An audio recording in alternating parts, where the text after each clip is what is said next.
Hi, my name's Trnka with World Championship Blacksmiths, and we have what we call the novice class. And the novice class hasn't changed for years, and it's kind of redundant because we put on the exact same shoe list for the novices for a lot of seasons now. And what we thought we'd do is we're going to start a series, and we're going to break down the basics in the basics. And so we're going to make a bunch of short videos of how come everything, the basics, and how you achieve them, because you see people or you hear people say stuff like balance the foot and it's sort of like balance the foot. Heck, it's like that's a huge encompassing word that just say balance, and it's sort of like the basics. Well, that's a huge word that encompasses a lot of small idiosyncrasies that you have to put into your muscle memory in order to make it work.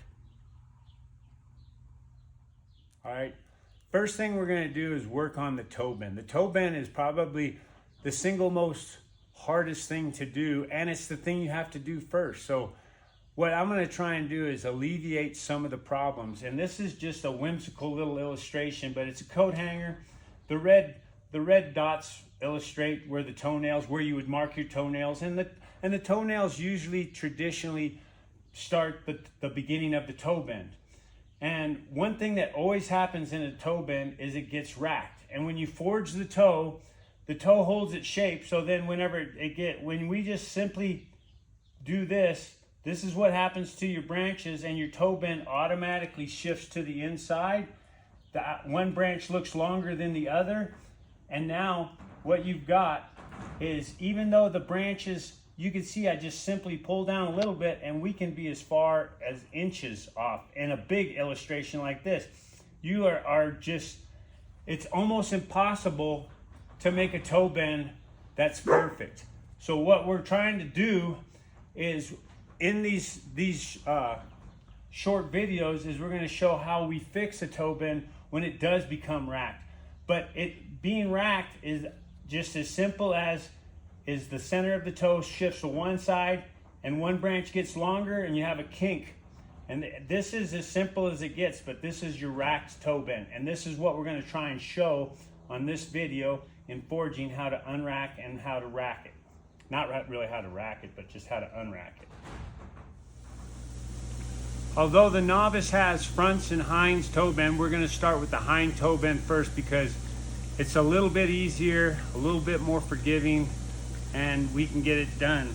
And the way I make shoes, and the way that I would make a shoe to try and learn the basics, is first I'm going to make a toe bend, and I'm not going to mark the toe because I'm going to trust my eye to have the amount of steel I want on both sides of the toe bend. Not only that, but once I bump the toe, the reason I'm bumping the toe is because I want to have more material. Why do I want to have more material? One, to be able to forge it to make it look correct, and two, is the shoe wears from the toe.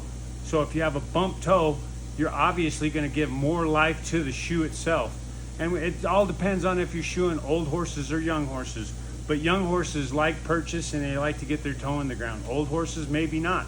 But this demonstration is for a bumped toe on a horse that we're probably going to be riding pretty hard.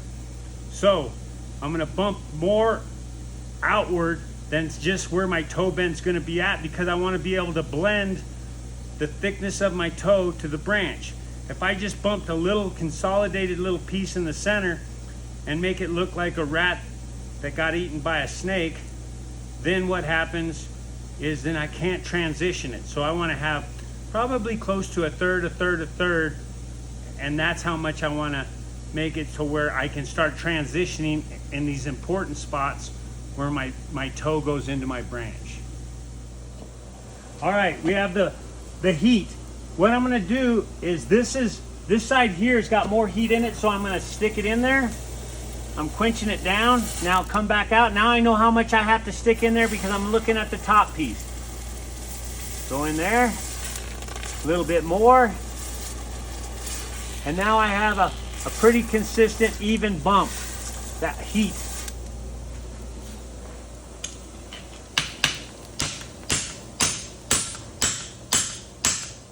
Don't be afraid to flip it over, because you're always going to affect the steel differently. So if you constantly are swapping in, you're making the transition a little bit nicer.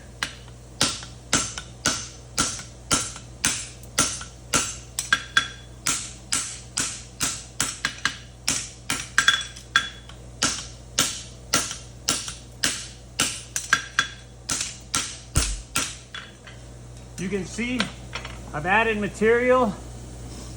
I had 13 inches, now I've got about 12 and a quarter. So I've added about 3/4 of an inch to the toe. All right, so then you can see I've got the bump on this side, so I'm gonna make this the inside. This does not become a left or a right until I start to seed it out. So it doesn't matter. See, the reason that it's nice to not have a center punch mark on there is I can focus on the big things. Making my bend. I've already got a hump on the outside here, so that's gonna make it easy to choose this as the inside. One side is gonna come out longer than the other. And you're like, well, duh. But that's how I'm gonna determine my left from my right and keep my toe in the center. Is one side, I tried my best to get this in the center. I failed. Now I'm gonna try my best to get my toe bend in the center, but I will fail. Obviously, the long side is gonna be my outside. That's when I start to pay attention to what is my outside and my inside. All right, we have the humped outside, the hollowed outside. I'm gonna try and focus just in the center and move towards me.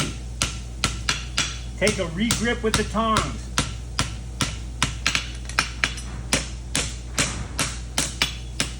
You can see I've got the beginnings of a toe bend.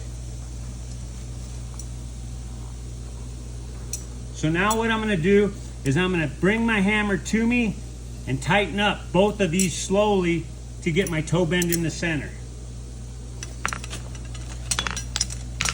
Start out here, and I'm not hitting hammer on horn just before I get to that spot. And then again, other side.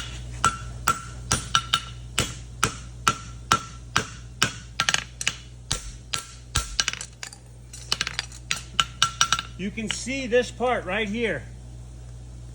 I have a bump. I'm gonna erase this bump and this bump, but not pinching the steel, no hammer on horn.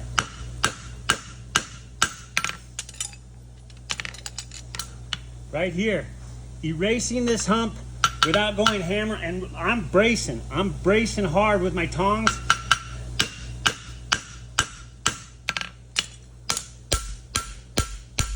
All right, you can see I have a little bit more length on this side than this side. So to make a left or a right, if this was the nail holes facing up, that would be a right. If I flipped it over, it would be a left. So this depends, but I still need to tighten up on both sides of the branch. Okay, what you want to do is I'm pushing hard on this side of the bick, and I'm just pulling towards me about where my nail hole is. I do not want to wreck my material. And I do the same to the other side. Come in here, I'm pushing, and I've got a gap right in here. I'm pulling all this material towards that gap. You can see it close in. So now I've got an incredibly amount of material in here. Like, this is where it all goes. It all bunches up on the inside and buckles, and it all tears on the outside. So now what I want to do is I want to push material to the outside edge. Come in here and I seed out. Hitting flat but favoring the inside. I'm not hitting at an angle. I'm hitting flat but favoring the outside edge. I mean the inside edge.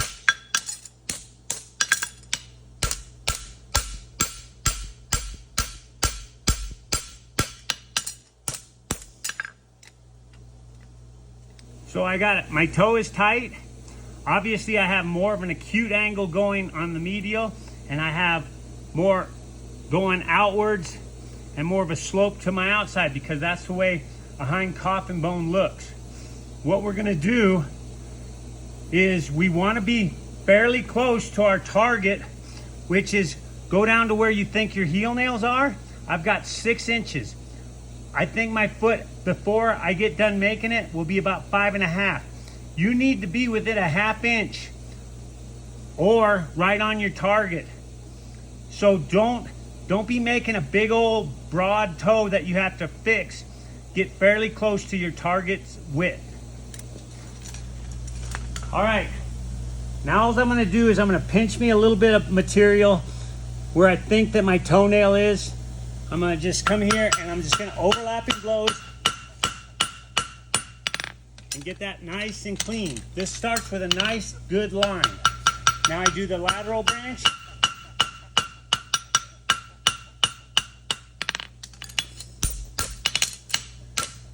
And overlapping blows. Iron it out and just barely miss. Every time I'm flattening, I'm just barely missing this edge because I'm trying to build this edge up. And I'm taking material from here and pushing it to the outside edge. When I hang it, I'm gonna just hang it on the edge of the anvil, and I'm just gonna go right to the back edge. This goes straight through it.